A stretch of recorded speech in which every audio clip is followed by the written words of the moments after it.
पाकिस्तान तहरीक इंसाफ ने हकीम बलोच की कामयाबी को चैलेंज कर दिया है। उन्होंने इमरान खान साहब को चैलेंज किया है कि आप सारी बातें छोड़ें, आप दोबारा इलेक्शन करवा लें। इमरान खान साहब का जो है ना, मेरे ख्याल में दोगलापन है। ये जो गद्दारी के साथ जोड़ दो वाली कहानी है, ये आपकी फैलाई हुई है। अगर एक घर में एक बच्चा शरारती हो तो उसका ये मतलब है कि बाप पर FIR कटवा दें। इसका जवाब फैज हमीद का बनता है। इमरान खान साहब जो इलेक्शन जो है वो चूंकि जीत रहे हैं, जनरल फैज जो है वो भंगड़े डाल रहे हैं।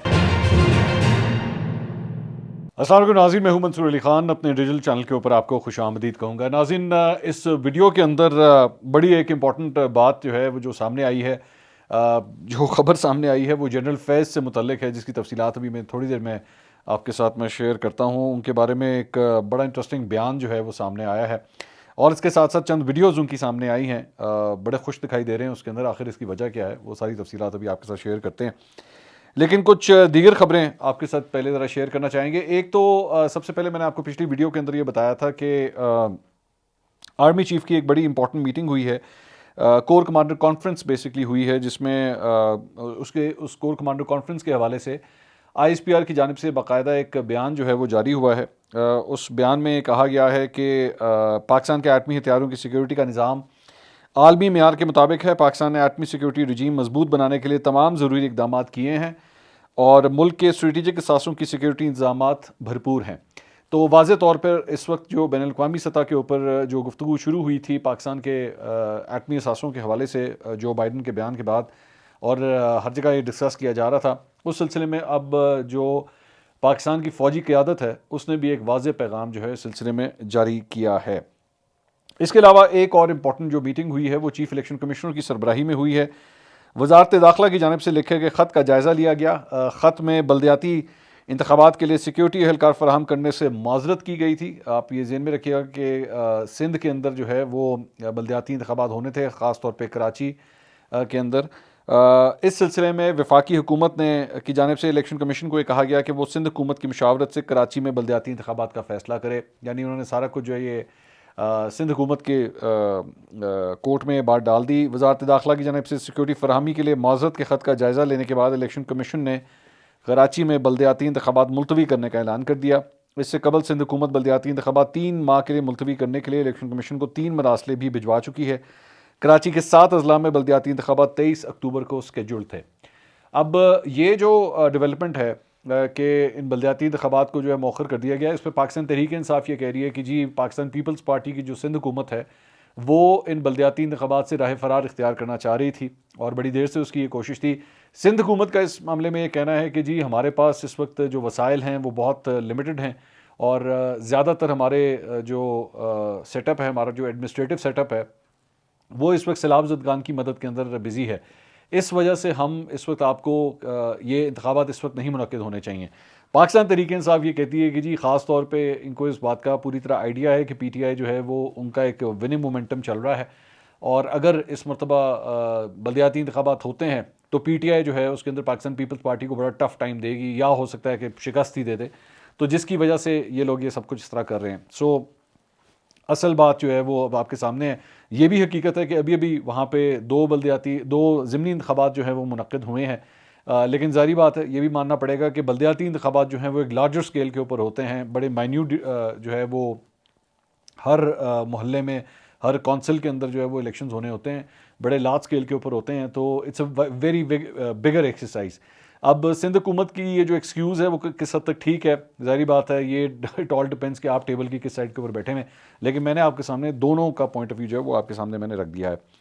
इसके अलावा एक और ख़बर ये है कि जी पाकिस्तान तहरीक इंसाफ ने, जो अभी मैं ज़िमनी इंतखाबात की बात कर रहा था, तो पाकिस्तान तहरीक इंसाफ ने कराची के हल्का ने 237 से पाकिस्तान पीपल्स पार्टी के हकीम बलोच की कामयाबी को चैलेंज कर दिया है। ये ज़हन में रखिएगा कि हकीम बलोच ने जो है वो अभी अभी इमरान खान साहब को शिकस्त दी थी इन ज़िमनी इंतखाबात में, और पाकिस्तान तहरीक इंसाफ सिंध के सदर अली जैदी ने PTI की तरफ से अब ये सिंध हाई कोर्ट में जो पटिशन है वो दायर कर दी है और दरख्वास्त जो है डॉक्टर शहाब इमाम एडवोकेट के तवसत से दायर की गई है। उनकी जानिब से कहा जा रहा है कि जी ये जो इलेक्शंस हुए हैं जिसमें इमरान खान साहब को शिकस्त का सामना करना पड़ा, ये एक्चुअली धांधली ज़दा थे और पाकिस्तान पीपल्स पार्टी ने मैनिपुलेट करके जो है ये कामयाबी हासिल की है, तो इसलिए उसको चैलेंज किया जा रहा है। लेकिन दूसरी जगह पे पाकिस्तान पीपल्स पार्टी के जो रहनुमा हैं अब्दुल हकीम बलोच साहब, उन्होंने इमरान खान साहब को चैलेंज किया है कि आप सारी बातें छोड़ें, आप दोबारा इलेक्शन करवा लें। मैं आपको दोबारा इलेक्शन करवाएं, मैं आपको दोबारा जो है वो इसके अंदर शिकस्त देने के लिए तैयार हूँ। और अब ये चैलेंज इमरान खान साहब कबूल करते हैं या नहीं करते, मेरे ख्याल में तो कबूल कर लेना चाहिए, दूध का दूध और पानी का पानी हो जाएगा। लेकिन बहरहाल उन्होंने कानूनी रूट जो है वो लेने का फ़ैसला किया है। इसके अलावा एक मामला जो है वो लाल हवेली से मुतल्लिक है। मैंने पिछले से पिछले अपनी वीडियो के अंदर भी इसका जिक्र किया था। वो मामला है जी कि सेशन अदालत में लाल हवेली समेत मतरूका वक्फ अमलाक की 7 अराजी यूनिट्स खाली कराने के लिए दिए गए नोटिस के खिलाफ शेख रशीद साहब की दरख्वास्त की समाअत हुई है। शेख रशीद साहब के लाल हवेली का जो मसला है उस सिलसिले में इस की केस की समाअत हुई। शेख रशीद के वकील सरदार अब्दुल रज़ाक ने दौरान समाअत अदालत को बताया कि किराए की दुकानों की आड़ में लाल हवेली का नाम इस्तेमाल किया जा रहा है। सेशन अदालत में ये केस 24 अक्टूबर को मुकर्रर है। डिप्टी एडमिनिस्ट्रेटर ने हुकूमती दबाव पर गैर कानूनी नोटिस दिया है। शेख रशीद के वकील ने अदालत से इस्तदा की कि डिप्टी एडमिनिस्ट्रेटर का नोटिस कलअदम करार दिया जाए। तो इस पे जो वक्फ अमलाक के लीगल एडवाइज़र जो थे उन्होंने कहा कि दरख्वास्त गुजार मतरूका वक्फ अमलाक के अहकामात को सिविल अदालत में चैलेंज नहीं कर सकता, ना ये सिविल अदालत का इख्तियार है। सो बेसिकली उन्होंने दायरा इख्तियार को जो है वो चैलेंज किया। अदालत ने डिप्टी एडमिनिस्ट्रेटर मतरूका वक्फ अमलाक को नोटिस जारी करके तलब भी कर लिया और लाल हवेली खाली करने के हुक्म के खिलाफ अपील करने की भी इजाज़त दे दी और कहा कि साइल 15 दिन में डिप्टी एडमिनिस्ट्रेटर के लाल हवेली खाली कराने के फैसले के खिलाफ अपील दायर कर सकते हैं। लाल हवेली का मामला जो है वो अभी तक जो चल रहा है। शेख रशीद साहब ने जनाब एक ट्वीट किया है, बड़ा इंटरेस्टिंग ट्वीट है। उन्होंने कहा है कि बैकडोर मुज़ाकरात हमेशा नाकाम हुए हैं। ज़िमनी इंतखाबात के नतायज के बाद PDM इलेक्शन से भाग गई है। जितनी मुश्किल से नवाज शरीफ बाहर गए उतनी आसानी से वापस नहीं आएंगे। वज़रा की तादाद 76 है, 20 बेमहकमा, 25 ने गोशवारे जमा नहीं करवाए। गर्दिशी कर्जा होशरुबा सतह तक पहुँच गया है। अक्टूबर नवंबर में आर पार हो के रहेगा।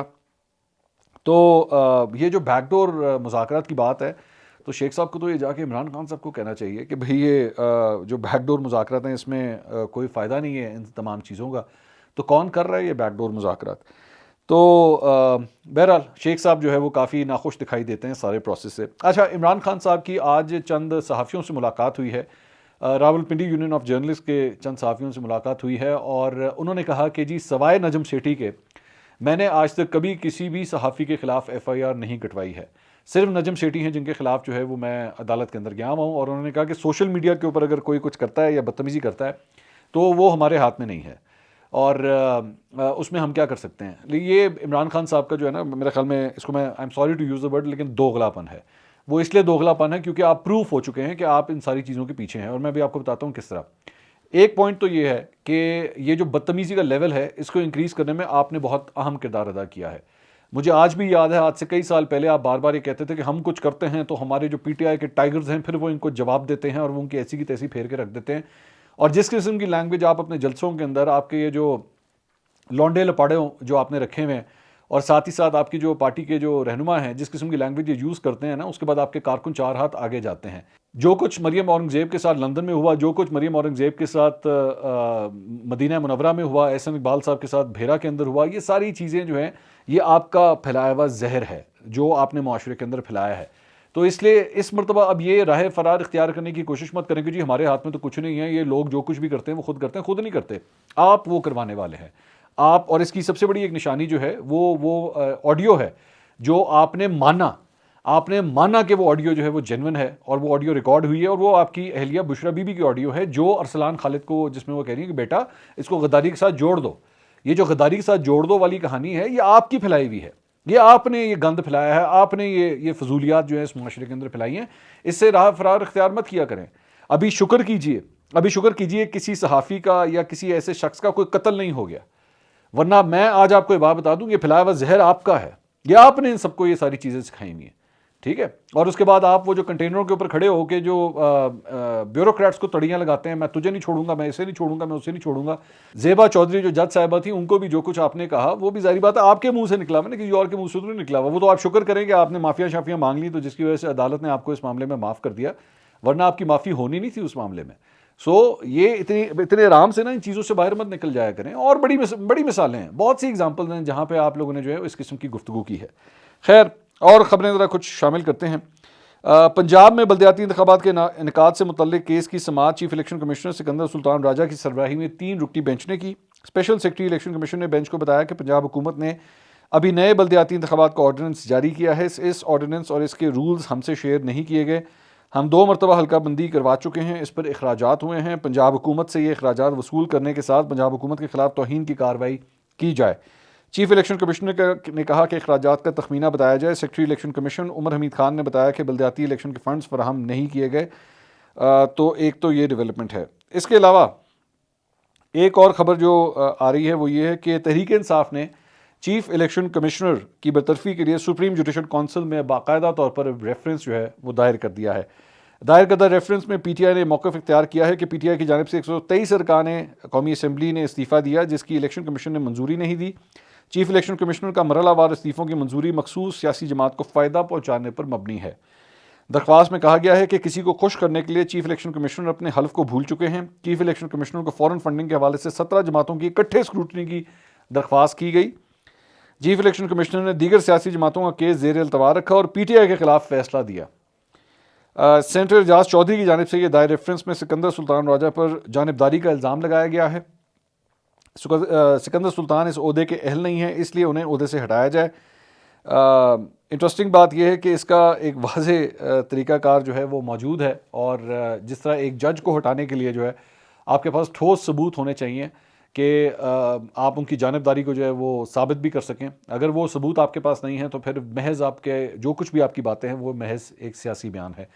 इससे पहले जस्टिस काजी फ़ाइज़ ईसा के हवाले से भी पाकिस्तान तहरीक इंसाफ मुझे आज भी याद है। आप उस वक्त जाके इनके लौंडे लपाड़ों के इनके कारकुनों के इनके रहनुमाओं के ट्वीट्स वीडियोज़ और प्रोग्राम्स उठा के देख लीजिए। पूरी एक लिस्ट थी जस्टिस काजी फ़ाइज़ ईसा के हवाले से कि जनाब इनमें तो ये भी ख़राबी है तो इनमें तो वो भी ख़राबी, यहाँ तक कि उनके एहलिया के ख़िलाफ़ तक जो है वो बड़े बेहुदा किस्म के वीलॉग्स तक किए गए। बाद में जाके जिस शख्स की वजह से ये सारी चमचागिरियाँ हो रही थी और जो कुछ ये सब कुछ कर रहे थे, बाद में उसी शख्स ने कहा जी मुझसे बहुत बड़ी गलती होगी, मुझे काजी फ़ाइज़ ईसा के खिलाफ रेफरेंस फायर नहीं करना चाहिए था। सो बराए मेहरबानी चीफ इलेक्शन कमिश्नर के पीछे भी अगर आप दौड़ना शुरू हो गए हैं या भागना शुरू हो गए हैं, उससे पहले ज़रा पूछ लेना इमरान खान साहब से जाके कि भाईजान कल को ये ना हो गया आप इसके बारे में भी कहें भाई गलती हो गई, ये नहीं होना चाहिए था। So be very careful about what you want to do. इसके अलावा एक और ख़बर है जी कि पीटीआई के अरकान सेनेट की जानिब से चीफ जस्टिस उमर अता बंदयाल को ख़त लिखा गया है और ख़त में पीटीआई के अरकान सेनेट ने चीफ जस्टिस पाकिस्तान को बताया है कि 13 अक्टूबर की रात FIA ने सेनेटर आज़म सवाती की रिहाइशगाह पर धावा बोला। पीटीआई के अदालत में पेशी से कबल आज़म सवाती को हिरासत में तशद्दुद का निशाना बनाया गया। आज़म सवाती ने अदालत में खुद पर होने वाले तशद्दुद से आगाह किया।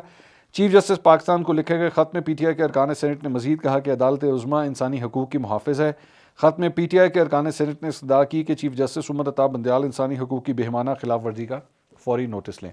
तो पीटीआई की जानिब से बाकायदा तौर पर अब चीफ जस्टिस से भी जो है वो रब्ता किया गया है इस मामले में। अच्छा जी, अब आ जाएँ जनरल फैज़ के हवाले से। बेसिकली कैप्टन टाइट सफदर ने जो है वो गुफ्तगू की है मतीउल्लाह जान से और मतीउल्लाह जान से गुफ्तगू करते हुए कैप्टन सफदर ने कहा कि नवाज शरीफ साहब के पास जो है वो पूरे हक़ाइक़। बेसिकली गुफ्तगू हो रही थी कि जनाब आप लोग जो इल्ज़ाम लगाते रहे हैं 2018 के इलेक्शंस के हवाले से, तो उन्होंने कहा कि कैप्टन सफदर ने कहा कि नवाज शरीफ साहब के पास हक़ाइक़ हैं, वो मंज़िर आम पर ले आएंगे। तो इसका जवाब जनरल बाजवा का नहीं बनता, इसका जवाब फैज़ हमीद का बनता है। फैज़ हमीद को पैनामा का जवाब देना पड़ेगा। अगर एक घर में एक बच्चा शरारती हो तो उसका ये मतलब है कि बाप पर FIR कटवा दें।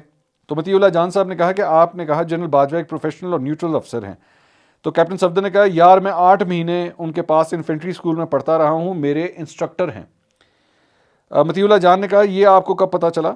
तो कैप्टन सफदर ने कहा कि किस चीज़ का? मतीउल्लाह जान ने कहा ये कि वो आपके इंस्ट्रक्टर रहे हैं। कैप्टन सफदर ने कहा ये तो मैं 86, 87, 88 में उनके पास पढ़ता रहा, पता तो था, उनसे भी पूछ लें, उनके पास हज़ारों स्टूडेंट्स थे, शायद उनको याद ना हो, मगर ये बात अच्छी नहीं लगती कि एक इदारे को आप घसीट रहे हैं। तो जनरल बाजवा को नहीं घसीट रहे।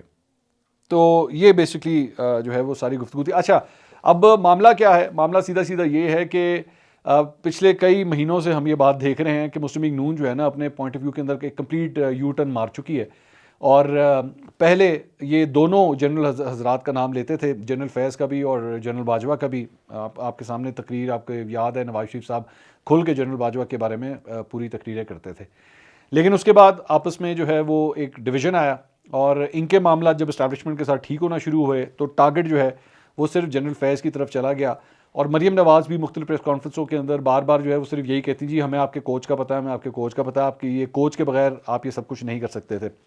तो ये एक बड़ा मतलब क्लियर कट एक पॉलिसी टर्न, यू टर्न बल्कि मैं कहूँगा, ये लिया गया मुस्लिम लीग नून की जानिब से कि जनरल बाजवा के ऊपर जो होने वाली तनकीद थी अब उसे छोड़ दिया गया। जनरल फैज़ की तरफ जो है वो सारा मलबा जो है वो उस तरफ डाल दिया गया। अब जो कुछ भी होता है मतलब उन्होंने आप यहाँ तक कह दिया कि जी एक बच्चा अगर शरारती हो तो क्या किया जा सकता है। सो इट्स क्लियर कट, काफ़ी हद तक क्लियर कट जो है वो एक पॉलिसी है। दूसरा, जनरल फैज़ की चंद वीडियोस सामने आई और उसके अंदर उसके ऊपर सोशल मीडिया के ऊपर भी काफ़ी चहमगोइयाँ हो रही थी। एक वीडियो में देखा जा सकता था कि वो उनकी एक ड्रिल हो रही है और ड्रिल मास्टर जो है वो उनको ड्रिल करवा रहे हैं। बेसिकली जितने भी ये पुराने बैच के वो थे ऑफिसर्स, ये उनकी रीयूनियन थी। और उसके बाद एक और वीडियो अब उनकी सामने आई है जिसके अंदर उनको भंगड़े डालते हुए देखा जा सकता है और मतलब लोग बड़े महजूज हो रहे हैं कि जी जनरल फैज़ जो है वो भंगड़े डाल रहे हैं और काफ़ी मतलब उनके फ्रेंड्स वगैरह आसपास हैं। मैं I would not go too deep into it. मैं देख रहा था सोशल मीडिया के ऊपर जो है बड़ी अजीब किस्म की कमेंट्री हो रही थी कि जी बड़े खुश दिखाई दे रहे हैं और पता नहीं क्या हो गया है, ये हो गया। उसके सियासी तनाजुर के अंदर उसको बातों को लेके जा रहे थे। उनके पुराने बैचमेट्स की एक रीयूनियन है फ़ौज के अंदर, ये एक आम सी चीज़ है, ये होता रहता है। आप कॉलेज के अंदर अगर ओल्ड कॉलेज मेट्स होते हैं वो आपस में मिलते हैं तो हैव अ गुड टाइम, आपस में डिनर वगैरह करते हैं। और मैं जहाँ तक मैंने थोड़ी सी फुटेज देखी है उसके अंदर तो वो अपनी फैमिलीज़ भी नज़र आ रही हैं कि बच्चे भी हैं, लेडीज़ भी उसके अंदर नज़र आ रही हैं। So it's a very normal thing, ये होता है। अब लोग उसको मुख्तलिफ़ किस्म की कॉन्टेक्शंस दे रहे हैं कि जी पता नहीं ये किस बात की खुशियाँ मनाई जा रही हैं। कहीं पे मैं पढ़ रहा था जी इमरान खान साहब जो इलेक्शंस जो हैं वो चूँकि जीत रहे हैं तो जनरल फैज़ भी बड़े खुश दिखाई दे रहे हैं। आई डोंट थिंक कि हमें इतना डीप जाना चाहिए। होल्ड योर हॉर्सेस, ये एक नॉर्मल सी रूटीन की एक रीयूनियन है and nothing more than that. Please इससे ज़्यादा इन मामलात के अंदर जो है वो इतना डीप मत जाया करें। इसके अलावा एक और ख़बर जो है वो वज़ीर आज़म शहबाज शरीफ साहब की जनाब गवर्नर सिंध कामरान टिसोरी और MQM पाकिस्तान के सरबराह डॉक्टर खालिद मकबूल सिद्दीकी से मुलाकात हुई है। MQM जो है वो काफ़ी नाराज़ दिखाई देती है और इलेक्शंस हारने से तो गुस्सा और भी ज़्यादा बढ़ चुका होगा। तो उन्होंने बेसिकली पाकिस्तान पीपल्स पार्टी के साथ जो मुआहदा हुआ था और वो उस मुआहदे के ऊपर अमल दरामद चूँकि नहीं हुआ, उस सिलसिले में अपने तहफ़्फ़ुज़ात का उन्होंने इज़हार किया है। और दोनों ने शहबाज शरीफ से शिकवा किया कि अगर इस हवाले से कुछ नहीं हुआ तो हमारा हुकूमत में रहने का जवाज़ नहीं बनता। उन्होंने कहा कि जी हमारे लिए अपने वोटर्स और आवाम को जवाब देना मुश्किल हो गया है। वज़ीर आज़म से उन्होंने मुतालबा किया कि आप इस मामले में मुदाखलत करें और पीपल्स पार्टी से मुआहदे पर अमल दरामद कराएं। तो उनकी जानिब से कहा गया कि जी इसके ऊपर जो है वो पूरी तरह हम वज़ीर आज़म ने कहा कि इसके ऊपर हम पूरी तरह पीपल्स पार्टी से बात करेंगे और आपके तहफ़्फ़ुज़ात जो है वो दूर करने की कोशिश करेंगे। तो ये थी अब तक की अपडेट्स। अगली वीडियो में दोबारा मुलाकात होगी। अल्लाह हाफ़िज़।